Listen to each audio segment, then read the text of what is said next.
So myopia is the most common and growing refractive error that's out there, but that's not to say that myopia is normal. So the simple definition of myopia means that you have trouble seeing things far away, but you can see things up close without glasses. Now, to know if you're myopic, you want to look at your prescription. And so if you look under the first column that says sphere, you're going to see a number, and that number is going to have a plus or a minus in front of it. And if it has a minus in front of it, that means that you're myopic or nearsighted. Now, a side note, OD stands for right eye and OS stands for left eye.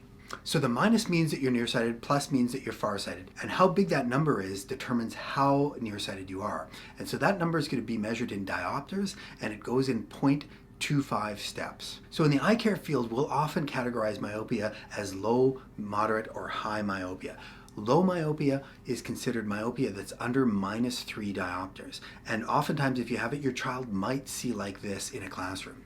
Now, moderate myopia is from -3 to -6 diopters, and high myopia is over -6 diopters of myopia. And so normally when children are born, they are farsighted or hyperopic, and their prescription will typically be about +2 diopters. And as they grow and as their eyeball grows, their prescription is slowly going to change closer to 0 prescription.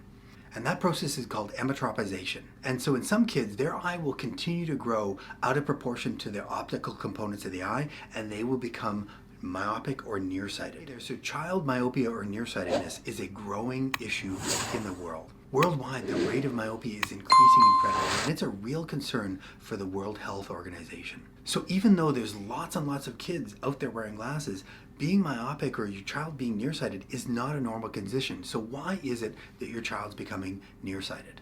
And so we know a big factor in your child becoming myopic is genetic. So if one or both of the parents are myopic, there's a higher likelihood that the child might become myopic, but that's not guaranteed. But we also know that environment can play a big factor in your child. So we know that looking up close for long periods of time can increase the risk for developing nearsightedness, and we know that spending more time outdoors can reduce the likelihood of your child becoming nearsighted. So some of these factors you can control and some of them you can't.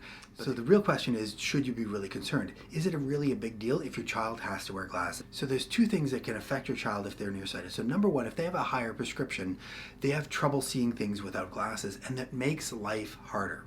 And so the second thing is that kids that are nearsighted or myopic, more risk for eye conditions when they're an adult. So kids and adults that are nearsighted, it means that their eyeball is much larger than average. And what that means is all the tissue inside the eye is stretched and pulled more than other people. And that could put them at increased risk for developing conditions like retinal detachments, retinal tears, earlier cataracts, risk for glaucoma, and increased risk for a condition called myopic maculopathy. And a lot of these conditions may not develop or increase the risk until they are much, much older, like when they're in their 50s, 60s, and 70s. But if you can act now to reduce the risk for having those when they're an adult, you should probably act now. So first of all, you need to determine, are they at risk for that to go up higher and them becoming highly myopic? So there's a number of things that are going to contribute to that risk, including genetics and how much near time, how much screen time, how much time they spend outdoors. But one of the most important tools and one of the most important tests, in my opinion, that your child should have done if they're myopic or nearsighted is to know their axial length. You should have your child's axial length, or the length of their eyeball, measured every single visit. And so you should track that growth of the eyeball to know if it's going up higher or not. If it's going up higher and putting them at higher risk for becoming more nearsighted. And so your eye doctor can do that test, and they can graph it, and in fact, they can graph it against the normal growth curves for other children in their same age group to tell you the risk of them becoming highly myopic when they are an adult. And so if you want to slow down the progression of myopia in your child, you want to look for an eye doctor that can measure the axial length and track that growth of the eyeball over time. So if you've determined that they are at higher risk, what can you do to slow down the progression?